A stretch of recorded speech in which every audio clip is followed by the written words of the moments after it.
Olá, eu sou André Malta e esse é o canal Isso Aqui Não É Grego, uma abordagem descomplicada da literatura clássica. Episódio de hoje, Ana Lia Amaral de Almeida Prado, traduzindo Tucídides. Para quem gosta de literatura de tradução, acho que uma das experiências mais prazerosas é ver uma grande obra em língua estrangeira, reconhecidamente difícil de ser traduzida, sendo traduzida de forma meticulosa por alguém que domina muito os dois idiomas, o de partida e o de chegada. No campo da prosa mais contemporânea, senti isso, por exemplo, ao ler a tradução de Sérgio Flaxman para a novela O Coração das Trevas, de Joseph Conrad. No campo da prosa antiga, essa sensação de prazer e espanto diante de uma árdua empreitada me vem com a tradução de Tucídides, o historiador grego, feita por Ana Lia Amaral de Almeida Prado. Não, Ana Lia não traduziu na íntegra a única obra de Tucídides, História da Guerra do Peloponeso, que é um livro gigante, dividido em 8 livros. Ela publicou somente a tradução do livro primeiro, mas o somente aqui engana. O trabalho dela com o livro primeiro vale por muitos livros traduzidos. Pelo rigor, pela precisão, pela atenção à complexidade sintática e semântica da prosa de Tucídides, é uma referência incontornável. Adriane Duarte, num artigo sobre a Ana Lia, tradutora de Tucídides, fala no resultado rascante e sem arestas. No mesmo artigo, revela que Ana Lia verteu ao menos 6 outros trechos da obra e apresenta a tradução da oração fúnebre de Péricles, que está no livro segundo. São passagens que mereceriam ser reunidas e publicadas em livro, pela qualidade do trabalho de Ana Lia com um autor tão exigente e difícil. Uma das coisas que mais me chamam a atenção no seu trabalho com o livro primeiro da História da Guerra do Peloponeso, além da tradução propriamente dita, é a nota que vem antes, com o título Observações sobre a Tradução. São 2 páginas e meia, uma extensão até grande dentro da média da atenção dada a esse aspecto pela maioria dos tradutores da prosa greco-latina. Mas mais do que o tamanho em si, vale destacar o que diz sobre o seu ofício. De forma objetiva, Ana Lia enumera as características principais de Tucídides e as soluções para traduzi-las, abordando tópicos como ordem das palavras, vocabulário, substantivação de verbos, presença de longos períodos com subordinações e o uso da litotes, quando você afirma alguma coisa pela negação, por exemplo, dizendo, em vez de grande fraqueza, fraqueza não diminuta. Ana Lia reconhece as limitações de algumas das suas soluções e a leitura lenta e penosa que resulta de um Tucídides traduzido segundo a mesma precisão que ele tinha como eixo. Na prática, isso significa, em linhas gerais, que ele vai soar muito intrincado em português, com aqueles volteios aos quais não estamos acostumados. É uma dificuldade que os tradutores driblam, picotando as frases. Fica mais fácil, mas não é Tucídides.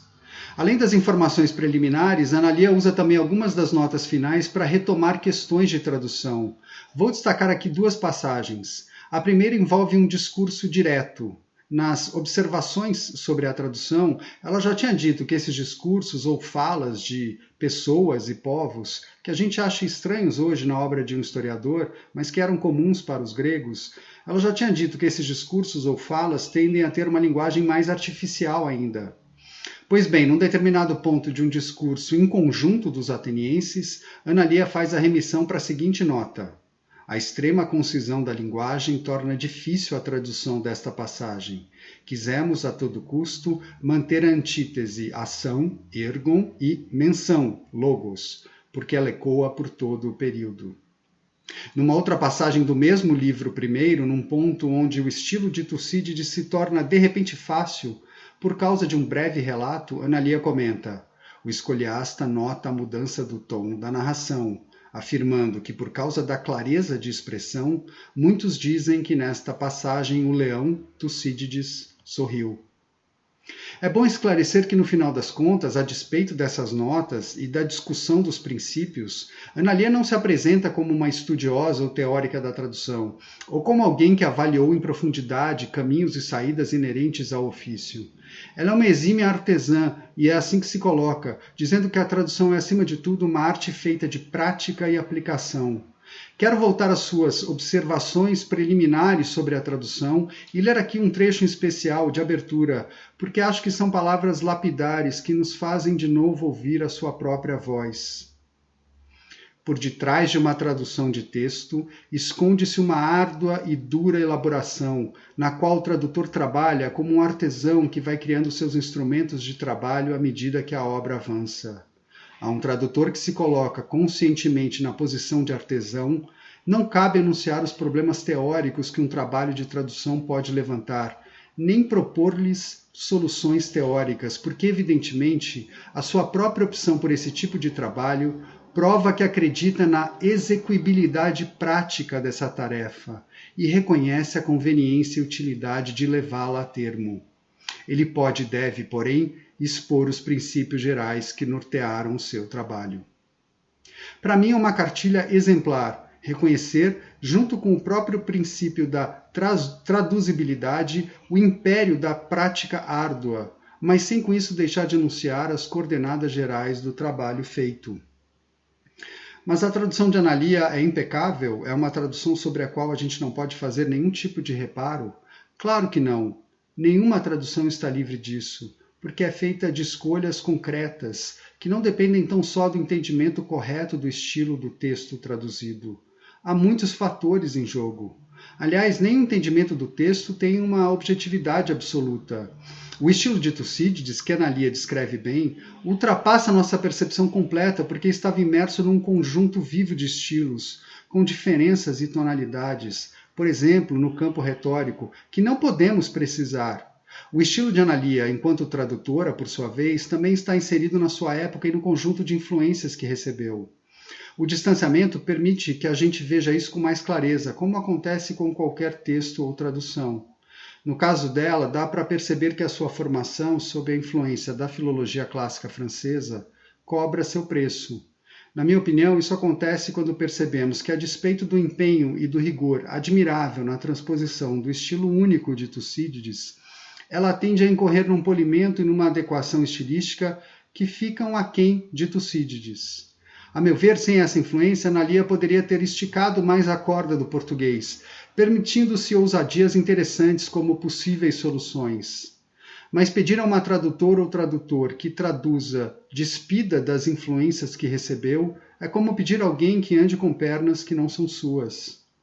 Por exemplo, os parágrafos que abrem o livro primeiro. Logo de cara a gente tem um longo período, com verbos e orações se entrelaçando, bem ao estilo típico de Tucídides. Só que Ana Lia coloca um ponto já no final da segunda linha, para começar do zero um novo período, quebrando a estrutura original. Ficou assim em português. Tucídides de Atenas escreveu a guerra dos Peloponésios e Atenienses, como a fizeram uns contra os outros. Ponto. Começou a narração logo a partir e por aí vai. Mas em grego não há ponto, o período continua e não existe a palavra narração. Tucídides de Atenas escreveu a guerra dos Peloponésios e Atenienses, como a fizeram uns contra os outros, tendo começado e por aí vai. Dá para entender sua escolha, a intenção de ser mais clara, ao menos no início, para que leitoras e leitores tenham um pouco de tempo para respirar e se aclimatar. Mas dá para dizer também que assim se perde um excelente cartão de visitas que seria fazer quem lê mergulhar de saída nos labirintos sintáticos do historiador. Prevaleceu aqui a opção mais conservadora, ainda que na sequência desse trecho inicial não haja mais concessões do tipo. Será que seria ousadia demais igualmente esperar que ela usasse a construção guerrear a guerra, como está no original, polemon e polemesan? Ou seja, em vez de escreveu a guerra como a fizeram, escreveu a guerra como a guerrearam? Acho que seria sim, porque na visão que Ana Lia adota e com as influências que recebeu ao longo da sua formação e carreira, helenizar dessa forma a língua portuguesa equivaleria a um erro, e guerrear a guerra a um vício de estilo. Há ainda outras escolhas agora de vocabulário que levantam questões que podem e devem ser debatidas. Ana Lia traduz o verbo syngrapho por um simples escrever, escreveu a guerra, mas eu gostaria de ver alguma solução que contemplasse o detalhe desse prefixo syn junto ao verbo grafo, algo como talvez reuniu por escrito ou compôs por escrito. O particípio que vem na sequência, na terceira linha, elpissas, ela traduz por tendo prognosticado. Mas para mim seria melhor um simples na expectativa de, menos carregado.